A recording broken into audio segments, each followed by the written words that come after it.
Number 1. First, the speaker announced that next stop was Greenwich.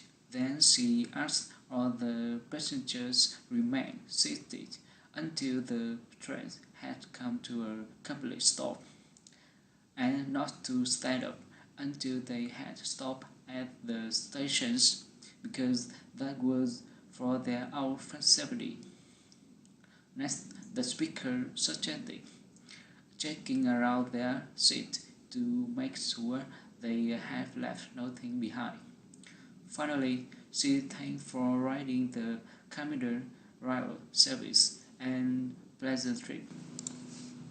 Number 2. First, the speaker said that welcome to Frank Theatres. Then she announced that that night's performance was the opening show of their 25th season.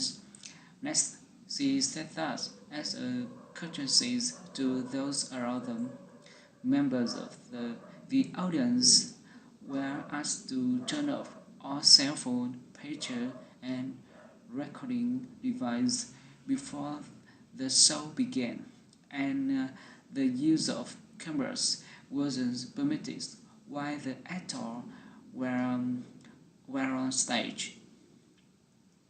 Finally, she announced that information on upcoming show was available in the lobby.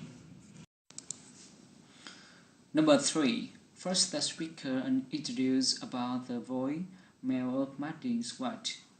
Then he said he was away from his desk or out of the office. Next, he announced that if they would like to make an appointment, press 1 to speak with his assistant or wait for the beep and leave a message. Finally, he said that he would call back as soon as possible. Number 4. First, the speaker announced that Flight 50 was ready for boarding. Then he asked all passengers line up on the gate and have their boarding pass ready to show to the flight attendants. Next, he suggested let the flight attendant know if they were traveling with small children or needs special assistance boarding the plane.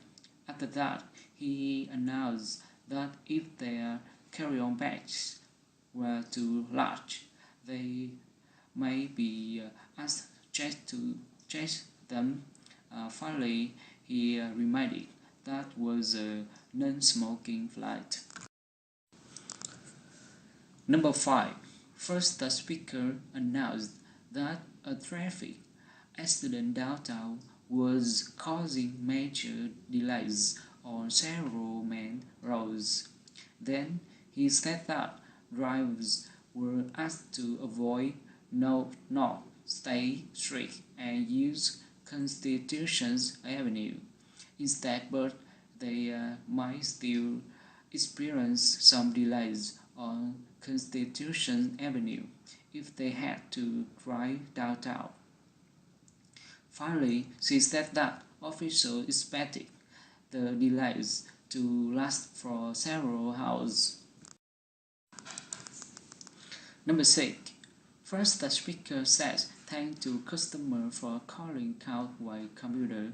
Then he announced all of their lines were busy then. Next, he suggested hang up and dial the telephone number if they wanted to reach technical support or stay on the line.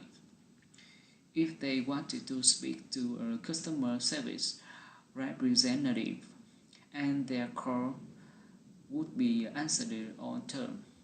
Finally, he announced that there was a wait of about 5 minutes. Number 7. First, the speaker announced that Springfield had been struck by a hurricane the week before. Then he said that thousands of people had been left homeless and can expect to spend several weeks living in the shelters. Next, he announced that the city was seeking donations of food and clothing for hurricanes victims. Finally, he suggested them to send their donations to the Springfield Rescue Committees. Number 8. First, the speaker introduced about Mr. Jackson, who had just joined their staff as the new manager's assistant. Then she asked all staff members to help Mr. Jackson out during her first few days there when she learned their office routines. Finally, she said that she knew they were ready to help Mr. Jackson feel welcome to their office, and she appreciated their cooperation in that matter. Number 9. First, the speaker announced that the fire alarm system was being tested that morning to extension staff. Then he reminded them keep calm when they hear the alarm, because they might hear the alarm go off several times in the course of the morning. Finally, he suggested them don't leave the building or to avoid using the elevator and continue with their usual routine.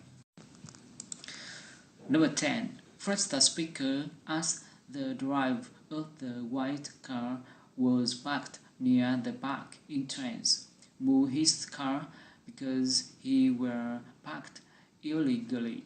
There she suggested he move his car immediately or it would be taken or towed. Next, she said that he could park in the visitor parking area that was located near the front of the building. Finally, he said that the parking area by the park entrance was for delivery vehicle only.